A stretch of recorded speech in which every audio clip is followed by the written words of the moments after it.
जय माता दी। आप सभी का हमारे YouTube चैनल पर हार्दिक स्वागत है।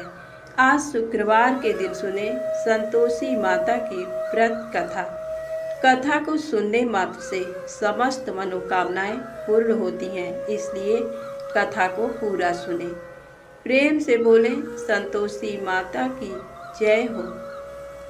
शुक्रवार के दिन माँ संतोषी का व्रत पूजन किया जाता है।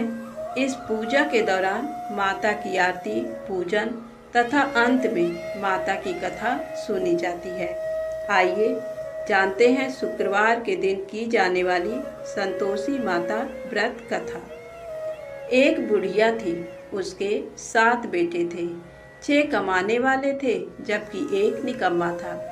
बुढ़िया 6 बेटों की रसोई बनाती, भोजन कराती और उनसे जो कुछ जूठन बचता वह 7वें को देती। एक दिन वह पत्नी से बोला, देखो मेरी माँ को मुझ पर कितना प्रेम है। वह बोली, क्यों नहीं, सबका जूठा जो तुमको खिलाती हैं। वो बोला, ऐसा नहीं हो सकता है, मैं जब तक आँखों से ना देख लूँ मान नहीं सकता। बहू हंसकर बोली, देख लोगे तब तो मानोगे। कुछ दिन बाद त्योहार आया। घर में 7 प्रकार के भोजन और चूरमे के लड्डू बने। वह जांचने को सिर दुखने का बहाना कर पतला वस्त्र सिर पर ओढ़े रसोई घर में सो गया। वह कपड़े में से सब देखता रहा।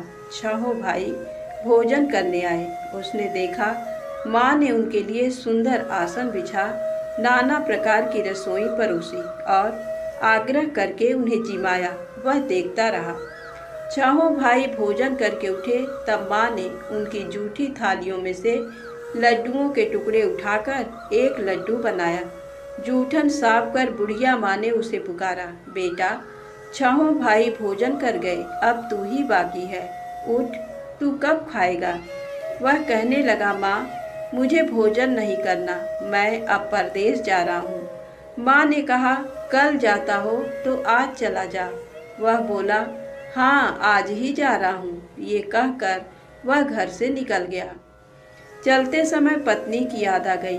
वह गौशाला में कंडे थाप रही थी।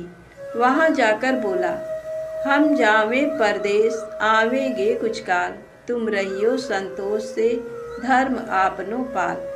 वह बोली, जाओ पिया आनंद से हमरो सोच हटाए, राम भरोसे हम रहे ईश्वर तुम्हें सहाय। 2 निशानी आपनी देख धरूं मैं धीर, सुधिमत हमरी बिसारियो रखियो मन गंभीर। वह बोला, मेरे पास तो कुछ नहीं, ये अंगूठी है सो ले और अपनी कुछ निशानी मुझे दे। वह बोली, मेरे पास क्या है, ये गोबर भरा हाथ है। ये कहकर उसकी पीठ पर गोबर के हाथ की थाप मार दी। वह चल दिया। चलते चलते दूर देश पहुंचा। वहाँ एक साहूकार की दुकान थी। वहाँ जाकर कहने लगा, भाई मुझे नौकरी पर रख लो। साहूकार को जरूरत थी, बोला रह जा। लड़के ने पूछा, तनख्वाह क्या दोगे। साहूकार ने कहा, काम देखकर दाम मिलेंगे। साहूकार की नौकरी मिली। वह सुबह 7 बजे से 10 बजे तक नौकरी बजाने लगा। कुछ दिनों में दुकान का सारा लेन देन, हिसाब किताब, ग्राहकों को माल बेचना, सारा काम करने लगा। साहूकार के 7-8 नौकर थे। वे सब चक्कर खाने लगे। ये तो बहुत होशियार बन गया। सेठ ने भी काम देखा और 3 महीने में ही उसे आधे मुनाफे का हिस्सेदार बना दिया। वह कुछ वर्ष में ही नामी सेठ बन गया और मालिक सारा कारोबार उस पर छोड़कर चला गया। इधर उसकी पत्नी को सास ससुर दुख देने लगे। सारी गृहस्थी का काम करा के उसे लकड़ी लेने जंगल में भेजते। इस बीच घर के आटे से जो भूसी निकलती उसकी रोटी बनाकर रख दी जाती और फूटे नारियल की नरेली में पानी। एक दिन वह लकड़ी लेने जा रही थी। रास्ते में बहुत सी स्त्रियां संतोषी माता का व्रत करती दिखाई दी। वह वहां खड़ी होकर कथा सुनने लगी और पूछा, बहनों तुम किस देवता का व्रत करती हो और उसके करने से क्या फल मिलता है। यदि तुम इस व्रत का विधान मुझे समझाकर कहोगे तो मैं तुम्हारा बड़ा एहसान मानूंगी। तब उनमें से एक स्त्री बोली, सुनो, ये संतोषी माता का व्रत है। इसके करने से निर्धनता, दरिद्रता का नाश होता है और जो कुछ मन में कामना हो सब संतोषी माता की कृपा से पूरी होती है। तब उसने उससे व्रत की विधि पूछी। वह भक्तिनी स्त्री बोली, 1.25 आने का गुड़ चना लेना, इच्छा हो तो 5.25 आने का लेना या 1.25 रुपए का भी सहूलियत के अनुसार लाना। बिना परेशानी और श्रद्धा व प्रेम से जितना भी बन पड़े सवाया लेना। प्रत्येक शुक्रवार को निराहार रहकर कथा को सुनना। इसके बीच क्रम टूटे नहीं, लगातार नियम पालन करना। सुनने वाला कोई ना मिले तो घी का दीपक जला उसके आगे या जल के पात्र को सामने रखकर कथा कहना। जब तक कार्य सिद्ध ना हो नियम का पालन करना और कार्य सिद्ध हो जाने पर व्रत का उद्यापन करना। 3 मास में माता फल पूरा करती हैं। यदि किसी के ग्रह खोटे भी हों तो भी माता वर्ष भर में कार्य सिद्ध करती हैं। फल सिद्ध होने पर उद्यापन करना चाहिए, बीच में नहीं। उद्यापन में 2.5 सेर आटे का खाजा तथा इसी परिमाण से खीर तथा चने का साग करना। 8 लड़कों को भोजन कराना। जहाँ तक मिले देवर, जेठ, भाई बंधु के हों, ना मिले तो रिश्तेदारों और पास पड़ोसियों को बुलाना। उन्हें भोजन करा यथाशक्ति दक्षिणा दे माता का नियम पूरा करना। उस दिन घर में खटाई न खाना। ये सुन बुढ़िया के लड़के की बहू चल दी। रास्ते में लकड़ी के बोझ को बेच दिया और उन पैसों से गुड़ चना ले माता के व्रत की तैयारी कर आगे चली और सामने मंदिर देखकर पूछने लगी, ये मंदिर किसका है? सब कहने लगे संतोषी माता का मंदिर है। ये सुनकर माता के मंदिर में जाकर चरणों में लौटने लगी। दीन हो विनती करने लगी, माँ, मैं निपट अज्ञानी हूँ, व्रत के कुछ भी नियम नहीं जानती, मैं दुखी हूँ। हे माता जगत जननी, मेरा दुख दूर कर, मैं तेरी शरण में हूँ। माता को दया आई।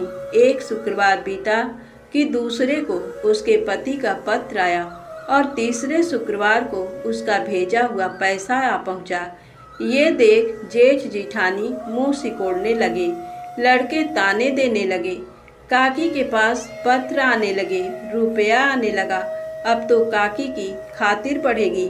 बेचारी सरलता से कहती, भैया कागज आवे रुपया आवे हम सबके लिए अच्छा है। ऐसा कहकर आंखों में आंसू भरकर संतोषी माता के मंदिर में आ मातेश्वरी के चरणों में गिरकर रोने लगी। माँ, मैंने तुमसे पैसा कब मांगा है? मुझे पैसे से क्या काम है? मुझे तो अपने सुहाग से काम है। मैं तो अपने स्वामी के दर्शन मांगती हूँ। तब माता ने प्रसन्न होकर कहा, जा बेटी, तेरा स्वामी आएगा। ये सुनकर खुशी से बावली होकर घर में जा काम करने लगी। अब संतोषी माँ विचार करने लगी, इस भोली पुत्री को मैंने कह तो दिया कि तेरा पति आएगा, लेकिन कैसे? वह तो इसे स्वप्न में भी याद नहीं करता। उसे याद दिलाने को मुझे ही जाना पड़ेगा। इस तरह माताजी उस बुढ़िया के बेटे के पास जा स्वप्न में प्रकट हो कहने लगी, साहूकार के बेटे सो रहा है या जागता है? वह कहने लगा, माता, सोता भी नहीं जागता भी नहीं, कहो क्या आज्ञा है? माँ कहने लगी, तेरे घर बार कुछ है कि नहीं? वह बोला, मेरे पास सब कुछ है, माँ बाप है, बहू है, क्या कमी है? माँ बोली, भोले पुत्र, तेरी बहू घोर कष्ट उठा रही है। तेरे माँ बाप उसे परेशानी दे रहे हैं। वह तेरे लिए तरस रही है, तू उसकी सुध ले। वह बोला, हाँ माताजी, ये तो मालूम है, परंतु जाऊं तो कैसे? परदेश की बात है, लेन देन का कोई हिसाब नहीं, कोई जाने का रास्ता नहीं आता, कैसे चला जाऊं? माँ कहने लगी, मेरी बात मान, सवेरे नहा धोकर संतोषी माता का नाम ले, घी का दीपक जला, दंडवत कर दुकान पर जा बैठ। देखते देखते सारा लेन देन चुक जाएगा। जमा का माल बिक जाएगा। सांझ होते होते धन का भारी ढेर लग जाएगा। अब बूढ़े की बात मानकर वह नहा धोकर संतोषी माता को दंडवत घी का दीपक जला दुकान पर जा बैठा। थोड़ी देर में देने वाले रुपया लाने लगे, लेने वाले हिसाब लेने लगे। कोठे में भरे सामान के खरीदार नकद दाम दे सौदा करने लगे। शाम तक धन का भारी ढेर लग गया। मन में माता का नाम ले चमत्कार देख प्रसन्न हो घर ले जाने के वास्ते गहना कपड़ा सामान खरीदने लगा। यहाँ काम से निकट तुरंत घर को रवाना हुआ। उधर उसकी पत्नी जंगल में लकड़ी लेने जाती है। लौटते वक्त माता जी के मंदिर में विश्राम करती है। वह तो उसके प्रतिदिन रुकने का स्थान जो ठहरा। धूल उड़ती देख वह माता से पूछती है, हे माता, ये धूल कैसे उड़ रही है? माता कहती है, हे पुत्री, तेरा पति आ रहा है। अब तू ऐसा कर, लकड़ियों के 3 बोझ बना ले। एक नदी के किनारे रख और दूसरा मेरे मंदिर पर और तीसरा अपने सिर पर। तेरे पति को लकड़ियों का गट्ठर देख मोह पैदा होगा। वह यहाँ रुकेगा, नाश्ता पानी खाकर माँ से मिलने जाएगा। तब तुम लकड़ियों का बोझ उठाकर जाना और चौक में गट्ठर डालकर जोर से आवाज लगाना, लो सासू जी, लकड़ियों का गट्ठर लो, भूसी की रोटी दो, नारियल के खोपड़े में पानी दो, आज मेहमान कौन आया है। माता जी से बहुत अच्छा कहकर वह प्रसन्न मन से लकड़ियों के 3 गट्ठर बनाई। एक नदी के किनारे पर और एक माता जी के मंदिर पर रखा। इतने में मुसाफिर आ पहुंचा। सूखी लकड़ी देख उसकी इच्छा उत्पन्न हुई कि हम यहीं पर विश्राम करें और भोजन बनाकर खा पीकर गांव जाएं। इसी तरह रुककर भोजन बना, विश्राम करके गांव को गया, सबसे प्रेम से मिला। उसी समय सिर पर लकड़ी का गट्ठर लिए वह उतावली सी आती है। लकड़ियों का भारी बोझ आंगन में डालकर जोर से 3 आवाज देती है, लो सासू जी, लकड़ियों का गट्ठर लो, भूसी की रोटी दो, आज मेहमान कौन आया है। ये सुनकर उसकी सास बाहर आकर अपने दिए हुए कष्टों को भुलाने हेतु कहती है, बहू ऐसा क्यों कहती है, तेरा मालिक ही तो आया है। आ बैठ, मीठा भात खा, भोजन कर, कपड़े गहने पहन। उसकी आवाज़ सुन उसका पति बाहर आता है। अंगूठी देख व्याकुल हो जाता है। माँ से पूछता है, माँ ये कौन है। माँ बोली, बेटा ये तेरी बहू है। जब से तू गया है तब से सारे गांव में भटकती फिरती है, घर का काम काज कुछ करती नहीं, 4 पहर आकर खा जाती है। वह बोला, ठीक है माँ, मैंने इसे भी देखा और तुम्हें भी। अब दूसरे घर की ताली दो, उसमें रहूँगा। माँ बोली, ठीक है, जैसी तेरी मर्जी। तब वह दूसरे मकान की तीसरी मंजिल का कमरा खोल सारा सामान जमाया। एक दिन में राजा के महल जैसा ठाट बाट बन गया। अब क्या था, बहुत सुख भोगने लगी। इतने में शुक्रवार आया। उसने अपने पति से कहा, मुझे संतोषी माता के व्रत का उद्यापन करना है। पति बोला, खुशी से कर लो। वह उद्यापन की तैयारी करने लगी। जिठानी के लड़कों को भोजन के लिए कहने गई। उन्होंने मंजूर किया, परंतु पीछे से जिठानी ने अपने बच्चों को सिखाया, देखो भोजन के समय खटाई मांगना, जिससे उसका उद्यापन पूरा ना हो। लड़के जीवने आए, खीर खाना पेट भर खाया, परंतु बाद में खाते ही कहने लगे, हमें खटाई दो, खीर खाना हमको नहीं भाता, देखकर अरुचि होती है। वह कहने लगी, भाई खटाई किसी को नहीं दी जाएगी, ये तो संतोषी माता का प्रसाद है। लड़के उठ खड़े हुए, बोले, पैसा लाओ। भोली बहू कुछ जानती नहीं थी, उन्हें पैसे दे दिए। लड़के उसी समय हट करके इमली खटाई ले खाने लगे। ये देखकर बहू पर माता जी ने कोप किया। राजा के दूत उसके पति को पकड़कर ले गए। जेठ जेठानी मनमाने वचन कहने लगे, लूट लूट कर धन इकट्ठा कर लाया है, अब सब मालूम पड़ जाएगा जब जेल की मार खाएगा। बहू से ये सहन नहीं हुए। रोती हुई माता जी के मंदिर गई, कहने लगी, हे माता, तुमने क्या किया। हंसाकर अब भक्तों को रुलाने लगी। माता बोली, बेटी तूने उद्यापन करके मेरा व्रत भंग किया है। वह कहने लगी, माता मैंने कुछ अपराध किया है, मैंने तो भूल से लड़कों को पैसे दे दिए थे, मुझे क्षमा करो, मैं फिर से तुम्हारा उद्यापन करूंगी। माँ बोली, अब भूल मत करना। वह कहती है, अब भूल नहीं होगी, अब बतलाओ वे कैसे आवेंगे। माँ बोली, जा पुत्री, तेरा पति तुझे रास्ते में आता मिलेगा। वह निकली, राह में पति आता मिला। वह पूछी, कहाँ गए थे? वह कहने लगा, इतना धन जो कमाया है उसका टैक्स राजा ने मांगा था, वह भरने गया था। वह प्रसन्न हो बोली, भला हुआ, अब घर को चलो। कुछ दिन बाद फिर शुक्रवार आया। वह बोली, मुझे फिर माता का उद्यापन करना है। पति ने कहा, करो। बहू फिर जेठ के लड़कों को भोजन को कहने गई। जेठानी ने एक दो बातें सुनाई और सब लड़कों को सिखाने लगी, तुम सब लोग पहले ही खटाई मांगना। लड़के भोजन से पहले कहने लगे, हमें खीर नहीं खानी, हमारा जी बिगड़ता है, कुछ खटाई खाने को दो। वह बोली, खटाई किसी को नहीं मिलेगी, आना हो तो आओ। वह ब्राह्मण के लड़के लाकर भोजन कराने लगी। यथाशक्ति दक्षिणा की जगह एक एक फल उन्हें दिया।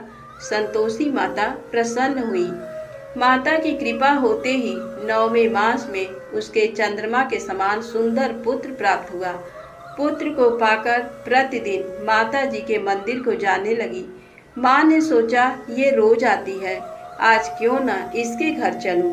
ये विचार कर माता ने भयानक रूप बनाया। गुड़ चने से सना मुख, ऊपर सूंड के समान होंठ, उस पर मक्खियां भिन भिन कर रही थी। देहली पर पैर रखते ही उसकी सास चिल्लाई, देखो रे, कोई चुड़ैल डाकनी चली आ रही है, लड़कों इसे भगाओ, नहीं तो किसी को खा जाएगी। लड़के भगाने लगे, चिल्लाकर खिड़की बंद करने लगे। बहू रोशनदान में से देख रही थी, प्रसन्नता से पगली बन चिल्लाने लगी, आज मेरी माता जी मेरे घर आई है। वह बच्चे को दूध पीने से हटाती है, इतने में सास का क्रोध फट पड़ा। वह बोली, क्या उतावली हुई है? बच्चे को पटक दिया। इतने में माँ के प्रताप से लड़के ही लड़के नजर आने लगे। वह बोली, माँ, मैं जिसका व्रत करती हूँ ये संतोषी माता है। सबने माता जी के चरण पकड़ लिए और विनती कर कहने लगे, हे माता, हम मूर्ख हैं, अज्ञानी हैं, तुम्हारे व्रत की विधि हम नहीं जानते। व्रत भंग कर हमने बड़ा अपराध किया है। जग माता, आप हमारा अपराध क्षमा करो। इस प्रकार माता प्रसन्न हुई। बहू को प्रसन्न हो, जैसा फल दिया वैसा माता सबको दे। जो पढ़े उसका मनोरथ पूर्ण हो, जो कहानी को सुने उसका मनोरथ पूर्ण हो। बोलो संतोषी माता की जय हो।